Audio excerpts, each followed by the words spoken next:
வாழ்வும் வழிபாடும் அப்படிங்கிற ஒரு தகவலில் கிராம தேவதைகளை பற்றி அப்பப்போ சிந்திக்கிறோம் நம்ம.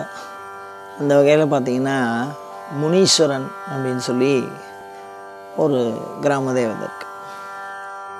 இந்த முனீஸ்வரனுடைய வழிபாடு தனியாக முனீஸ்வரருடைய ஆலயம் இருக்கும். அப்புறம் பார்த்திங்கன்னா 7 முனி அப்படின்னு சொல்லி சேர்ந்தா மாதிரி இருக்கும் ஆலயம். அதுக்கப்புறம் சிவன் கோயில்களுடைய வாசலில் ஏதாவது 4 வாசல் இருக்குல்ல, அந்த வாசலில் இந்த முனீஸ்வரனையெல்லாம் வச்சு வழிபாடு பண்ணுற வழக்கம் இருக்குது. அந்த மாதிரி பார்த்திங்கன்னா தரங்கம்பாடி பக்கத்தில் ஒரு முனீஸ்வரர் இருக்குது. அந்த முனீஸ்வரருக்கு போலீஸ் முனீஸ்வரர்னு பேர் வச்சுருக்காங்க. மக்கள் ஒரு சாமியினுடைய அனுகிரகத்தை வாங்கிக்கும் போது எந்த ஒன்றினாலே அவர் புகழடைந்தாரோ அதே பேரை அப்படியே வச்சுருக்காங்க. அது மாதிரி நம்ம தரங்கம்பாடி பக்கத்தில் பொறையார்னு ஒரு க்ஷேத்திரம் இருக்குது. அந்த க்ஷேத்திரத்தில் போலீஸ் முனீஸ்வரர் அப்படின்னு ஒரு சாமிக்கு பேர் வச்சுருக்காங்க. முனீஸ்வரருக்கும் போலீஸுக்கும் என்ன சம்பந்தம் அப்படி? போலீஸுங்கிறது ஆங்கில சொல்லாக வேறு இருக்குது, அதை வேற யோசிக்க வேண்டியதாக இருக்குது. இது ஏன் இந்த போலீஸ் முனீஸ்வரர் அப்படின்னு இருக்குது அப்படின்னு சொன்னால், அங்கே ஒரு காவல் நிலையம் இருக்குது, அது பக்கத்தில் இருக்குது இந்த சாமி. ஆனால் அந்த சாமி ஆதியிலேருந்து இருக்குது, அதுக்கப்புறம் தான் அந்த இடத்துல போலீஸ் ஸ்டேஷன் வந்திருக்கு. ஆனால் மக்கள் அடையாளத்துக்கு அதை போலீஸ் ஸ்டேஷன் பக்கத்தில் இருக்கிறதுனால போலீஸ் முனீஸ்வரர்னு சொல்லியிருக்காங்க. இது ஒரு வழக்கில் நம்ம எல்லாருக்குமே சொல்கிறது தான். போலீஸ் ஸ்டேஷன் பக்கத்தில் இருக்கிறதுனால ரயில்வே ஸ்டேஷன் பக்கத்தில் அந்த மாதிரி ரயிலடி விநாயகர்னு விநாயகருக்கு பேர் வைப்பாங்க. அது மாதிரி பாஸ்போர்ட் விநாயகர்னு ஒரு விநாயகருக்கு பேர் வச்சுருக்காங்க. அந்த மாதிரியெல்லாம் நிறையா இருக்குது. இந்த மாதிரி சொல்கிற பொழுது இந்த போலீஸ் முனீஸ்வரன் ஏன் பேர் வந்தது அப்படின்னா, ஒரு அன்பர் இருந்தாராம். அவர் அந்த முனீஸ்வரன் பேரில் ரொம்ப அன்பாகவும் பாசமாகவும் இருப்பாராம், தரிசனம்லாம் பண்ணுவாராம். அப்படி இருக்கக்கூடிய இடத்துல அவர் கொஞ்சம் மது அருந்தக்கூடிய பழக்கம் அவருக்கு இருந்திருக்கு.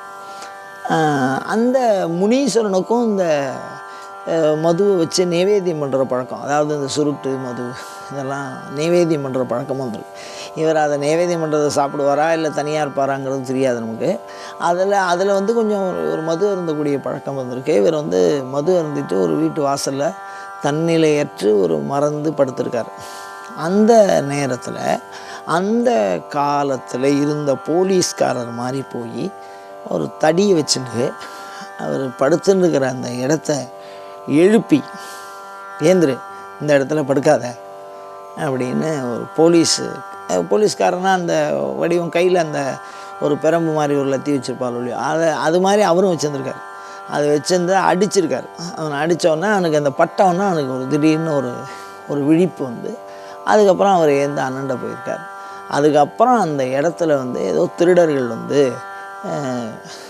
ஏதோ கொள்ளையடிச்சதாகவும், அதனால் அந்த திருட்டிலிருந்து அவர்களை தடையாக இருந்தால் இவனை ஏதாவது பண்ணியிருப்பாங்க, இல்லை இவன் பேரில் அந்த பழியை போட்டிருப்பாங்க.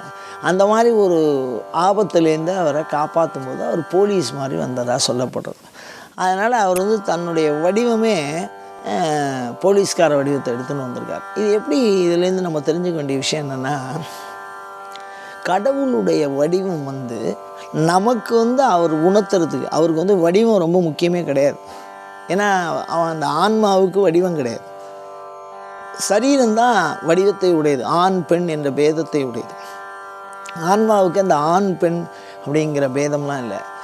தேவதையெல்லாம் ஆத்மஸ்வரூபம்.